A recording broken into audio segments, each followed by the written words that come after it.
warahmatullahi wabarakatuh. Salam Dokmis. Ya, kali ini tim Dokmis kita hadir tidak formasi lengkap ya. Karena kebetulan Kang Alfian berhalangan ya, tapi masih ada saya Ai ya, ada Kang Joko dan juga ada Kang Zainal. Jadi hari ini kita sedang berada di salah satu rumah yang berada di daerah Jakarta Selatan. Nah, konon katanya rumah ini sudah cukup lama dikosongkan. Tapi sebelum rumah ini dikosongkan, sudah banyak fenomena-fenomena gaib yang sering terjadi di tempat ini. Nah, malam ini kami dari tim Doknis kebetulan sudah ditemenin oleh yang punya rumah, nanti kita akan kenalan. Dan kita ada bintang tamu juga ya? Kita ada bintang tamu juga. Kita ada dua orang bintang tamu ya, ada salah seorang yang mungkin beliau ini bisa dikatakan indigo ya. Karena dari kecil sudah bisa. Nah, kalau misalnya teman-teman Dokmis penasaran ada apa sih sebenarnya, jangan kemana-mana, stay tune terus di Dokumentasi Mistis. Assalamualaikum warahmatullahi wabarakatuh. Waalaikumsalam. Ya, jadi balik lagi di Dokmis ya teman-teman. Jadi seperti yang sudah kita introkan tadi ya. Sekarang kita udah ada Kang Joko di sini dan ada Sohibul Bait ya yang punya rumah, ada Mas Bagus ya. Mungkin Mas latar belakang Mas Bagus tidak usah kita kulik lebih banyak mungkin ya demi privacy. Cuman mungkin kita minta tolong mungkin kesediaan kepada Mas Bagus untuk menceritakan mungkin secara singkat rumah Mas Bagus ini dulunya seperti apa sih misalnya gitu, dan mungkin ada fenomena-fenomena apa yang pernah terjadi atau yang pernah Mas Bagus alami dulu. Silakan Mas, monggo. Ya, memang dari kecil saya udah lahir di sini. Ya. Sampai besar saya lahir di sini. Saat dari mulai kecil saya memang banyak melihat penampakan, entah yang di siang hari, entah di malam hari, yang saya memang benar-benar banyak merasakan timbul terkadang gesekan terhadap makhluk-makhluk goib tersebut, sampai terakhirnya orang tua saya masih ada pun saya masih merasakan hal-hal yang sangat mistik juga memang di rumah ini. Tapi saya memang tidak pernah merasakan takut untuk dengan hal-hal goib seperti itu. Dengan keimanan dan ketakwaan, insya Allah saya masih bisa melawan mereka semua. Tapi yang saya rasakan saat dari mulai saya tinggal di sini, itu banyak yang saya merasakan, entah yang di belakang rumah saya. Memang awalnya ini kan belum rumah tingkat. Saat sampai rumah ini di tingkat, entah dari mulai di dapur, dari kamar mandi sampai di ruang tengah, ruang keluarga, ruang tamu sampai di kamar. Itu tidak hanya saya melihat, tapi saya memang merasakan bentrokan sama mereka. Yang saya lihat terakhir itu di sini sangat jelas tapak kaki besar saat saya tidur jam 2 pagi. Itu kaki itu sangat besar sekali. Itu kondisinya sendiri apa ada orang lain di situ? Yang lain tidurnya di kamar. Kebetulan memang saya tidur tepat di tempat saya duduk sekarang. Di tempat ini ya? Tempat ini. Di ruang tengah ini ya? Posisi TV ya nggak berubah. Memang ini kebetulan kita kosongkan karena kondisi di sini kan memang sering rawan banjir. Iya. Itu belum lama saya tidur, saya habis dari luar setengah 2 pagi, saya pulang, biasa saya wudhu, saya tidur belum durasi sangat lama, sekian menit gitu mas. Tiba-tiba kaki itu nggak bisa saya bayangkan besarnya, itu menginjak saya. Kalau sampai kena mungkin saya hancur lebur seperti debu. Kira-kira kayak syukuran raksasa gitu, kayak di film-film gitu. Seperti raksasa, besar sekali itu kaki, dan saya nggak bisa melihat wujud tersebut itu seperti apa. Warna kakinya masih ingat nggak? Warna kakinya agak warna abu-abu ke silver. Abu-abu silver. Abu silver. Itu tapak kakinya sama jari-jarinya itu sangat besar. Saat saya tidur itu tidak lama itu kaki masuk, tapi saya refleks langsung nangkal pakai tangan. Nangkis gitu ya? Saya nangkis begini, kan kondisi saya tidur itu memang pas tidurnya saya madep ke sini. Jadi nggak tengkurap, nggak terlentang. Jadi agak sedikit seperti inilah gitu ya. Iya, miring-miringnya. Ya itu saya nangkis, tiba-tiba ada entah kaca dari mana yang nutupin badan saya itu sampai full sebadan saya. Saya tangkis begini, ternyata udah ada kaca lapisannya. Tiba-tiba itu dia sudah mental aja. Hilang. Oke. Saya bangun. Memang saya nggak pernah menceritakan itu sama keluarga, sama siapapun. Entah, memang malam berikutnya pun saya tunggu. Saya memang dari kecil itu tidurnya selalu tengah malam, setengah 2, jam 2, entah kadang jam 4 sampai sebelum subuh lah. Nah, selain Mas Bagus, apakah ada anggota keluarga yang lain juga yang pernah mengalami gangguan di tempat ini?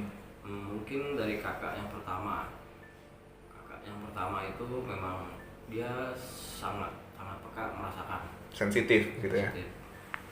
Cuman kadang mereka nggak pernah cerita gitu. Ceritanya itu kalau kadang saya suka ngobrolin masalah-masalah goib, baru cerita. Kadang saya orangnya suka cerita, saya suka cerita. Kadang mau cerita sama ibu pun takutnya takut.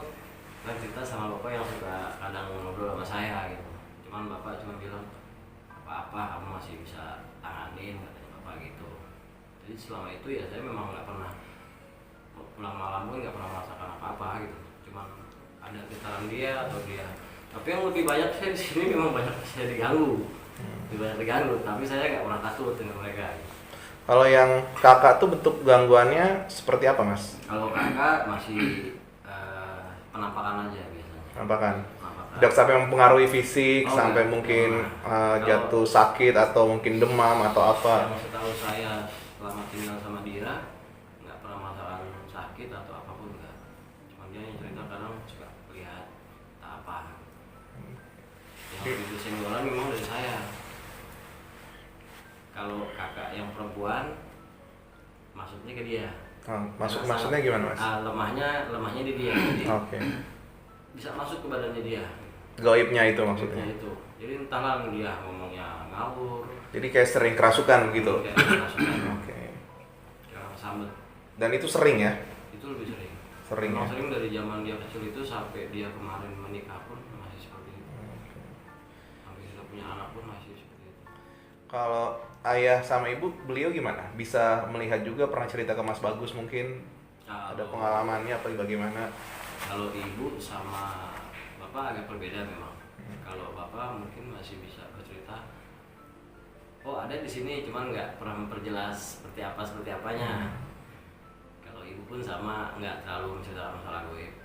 Kalau saya memang sebenarnya jadi semakin penasaran dengan diri saya kan. Ya. Entah saya sendiri melatih diri saya secara tidak langsung atau memang sayanya orangnya agak penasaran gitu. Kadang saya pernah ngalamin lagi di itu sebelum saya kuliah, saya tidur di kamar depan. Itu kondisi memang saya selalu tidur pagi, itu selalu jam 1:30, jam 2 pagi. Kebetulan kasur saya taruh di bawah, nggak pakai dipan, madep kasurnya itu ada ke sana. Pintu kebetulan memang sama sesuai seperti itu. Saya mati lampu, semua sampai ke dapur mati lampu sampai ke depan. Tiba-tiba jam 1:30 pagi itu ada ngintip saya di pintu itu, cuma seleher tapi putih semua. Saya cuma bilang kita cepat-cepatan. Kalau saya tengok ketemu papasan, saya uber, saya bilang gitu. Tapi dengan hitungan durasi cepat, saya tengok pintu situ, nggak ada, saya uber ke belakang. Nggak ketemu, saya tungguin di belakang situ, nggak ketemu, akhirnya saya tidur. Dan nggak pernah melihat dia itu bisa berhadapan dengan saya gitu. Selain yang kaki itu, pernah sampai ada bentrokan fisik nggak, Mas? Mas Bagus sendiri. Fisik, saat jam 2 pagi pun kejadian waktu saya baru tidur, saya merasakan haus tiba-tiba dan baru seumur hidup saya merasakan haus setengah 2 pagi. Saya kebetulan tidur di sini juga, nggak pernah mau tidur di kamar saya, tidurnya selalu di depan, di ruang TV, nonton TV sambil tidur. Tiba-tiba saya tidur, saya haus, saya ke belakang, ngambil gelas, kebalik badan, saya dihajar sama angin. itu anginnya berasa memang sangat kencang kayak angin badai itu Di tengah ruangan ini, di belakang. di belakang. Di Tapi di belakang tuh ada akses keluar nggak yang kira-kira jendela kebuka atau pintu kebuka yang Jendela angin nggak bisa ada. masuk? Jendela nggak ada. Nggak ada. Memang nggak ada. Kondisinya memang di depan ini dulu outdoor, Iya. buka. Tapi saat jadiin itu tertutup kayak seperti sekarang ini. Jadi nggak mungkin lah secara logika ada angin Nggak ada. hembusan dari luar bisa masuk Nggak ada. seperti itu. Takut memang tembok semua di situ. Pintu cuma di sini tapi tutup karena jam 2 pagi kan.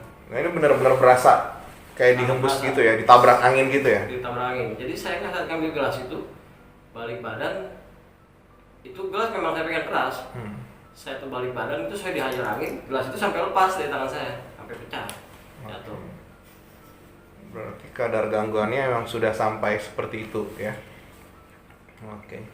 Nah, sekarang mungkin kita juga tadi udah sampai di sini, cuman memang kita belum explore ya. Nanti mungkin kita akan explore habis ini. Nah, mungkin dari Kang Joko dulu ya.